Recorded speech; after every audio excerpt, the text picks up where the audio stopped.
Some of us are so blessed that we get to wear a t-shirt to work every day.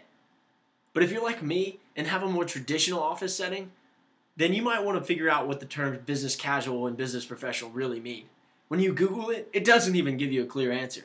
And so I'm going to try and clarify and at least give you a good thought process moving forward. And hey, if your aspiration is not to be the next CEO, maybe it's just to get a hot date, and that's all good and great. So let's move forward. It all starts with the shoes. I know. I'm not talking about the shoes that you got a long time ago when you were little to wear to that wedding and all of a sudden they're too small. I'm talking about the shoes that are going to get you in the door. Now, I really mean it more metaphorically than anything. Because really, your shoes, it's not about the brand. It's not about anything but whether or not they fit you and whether or not they're clean. Those are the two most important things. One of the biggest misconceptions is socks. People are like, oh my gosh, I don't need to worry about socks. Socks are such a joke. Nobody's even going to see my socks at work. Okay, it used to be me. I used to be like that. But you need to change your mentality. Because here's the deal. When you're going in for an interview or when you're going in for your job and it's your first week or even when you're the CEO, do you think they're going to put up with white athletic socks with your black dress shoes and your slacks? I mean, honestly, how professional do you look? Like, oh man, that guy's looking good until he sits down. I mean, you don't want to be that guy or girl. Either way, you need to wear good socks. Buy some dress socks. If we're talking about pants, you need to understand there's so many different types of pants. I mean, for example, I've got a pair that's made out of this material here, and you'll see that's actually a lot less conservative than you want to be, especially your first week. You kind of want to play it out because you don't really know what you're going to foresee. You don't really know what you're going to have happen. And so you don't want to jump into something too aggressive and make the wrong impression. So I would go with something a little more casual than that. Khakis is always a good bet if it's business casual. Then, as far as your shirt goes, you've got all kinds of options. Because right now, I'm wearing a dress shirt, button-up shirt. It's pretty standard. It's an Oxford. It's got the buttons here to pull in your collar. And you got a button up here. But because it's business casual, then I know my place of work, you don't need a tie. And so I can unbutton the top button, I can let the collar out, and it'll still look good and clean. One of the biggest things you have to understand about dress wear is its fit. If it doesn't fit, you don't even need to wear it. If your arms are too short, then every time you're going to be sitting there like this. And how professional does that look? It looks like you outgrew it. So not only do you look little, you are little because you can't buy clothes that fit you. Now, on the flip side, if you're really skinny like me, then you need to make sure that you get the right shirts. They make slim cut shirts. Get them. Because otherwise, you don't know it, but everyone else sees the big poof you have in the back. So I wouldn't suggest that. Make sure you're getting slim cut shirts. They make them everywhere.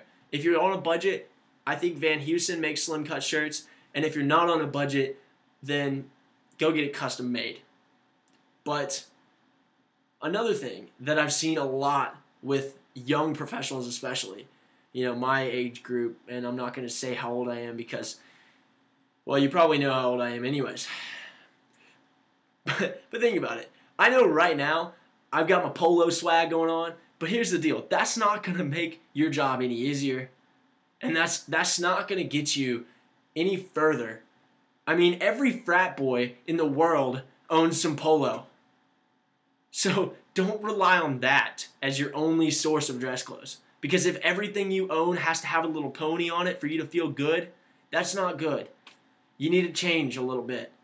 And I know I'm being a little aggressive, but come on.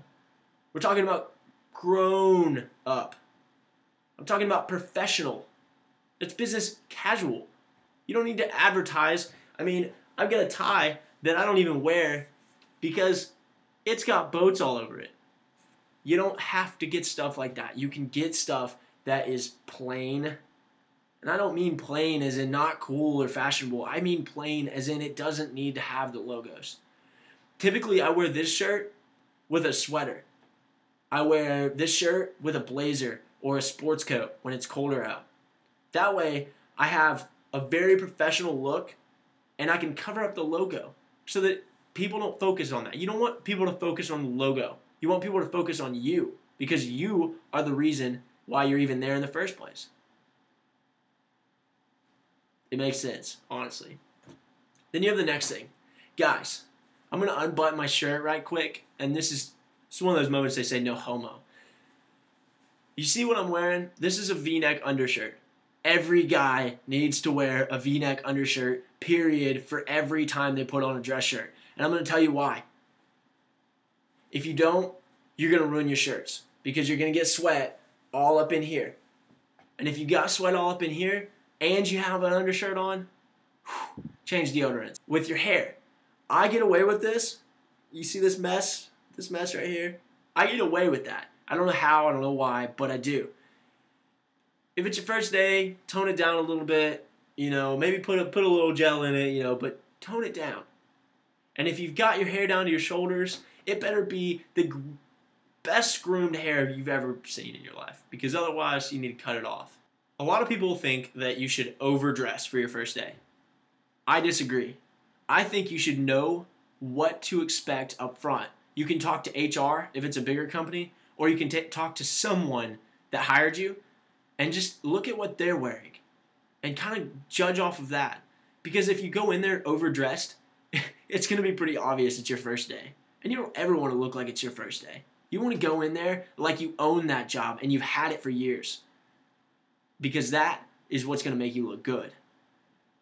Now, as far as ladies, we're going to talk about your clothes. I don't have any examples. I wish I did. But because I don't wear that kind of thing, I can't really help you. I can help you by saying, if you're wearing pantyhose, please, please, please don't rip it. And if it's ripped, throw it out. It doesn't need to have runs in it. I don't know much about women's clothes, and even I know that you shouldn't have runs in it. And if you've got a pair of heels that are all scuffed up, no. And also, if you can't walk in heels, I'm just being honest here, if you can't walk in heels, find an alternative that's professional. Because you don't want to go in there stumbling around or sounding like a galloping horse. That's not good. You want to go in there looking proud, looking strong, and again, like you own the position. If you go in there otherwise, it's not going to look good. As far as your hair goes, you don't need a big hair piece in there. You need to keep your hair kind of conservative. And wear neutral colors. This is across the board. No matter what sex you are, you need to wear neutral colors, especially on your first job. Are you trying to take the guy above you's job? Not on the first day. So you don't need to wear bright red. You need to wear a nice cool blue or something very soft. In the next video, I'm going to cover business professional because I don't want to make the videos too long. Then people don't want to watch them, and that doesn't end well. So for now, that's it. But next time, business professional. That way, if you have to wear a suit or if you're going out to a really nice place, I can help you out. Till next time.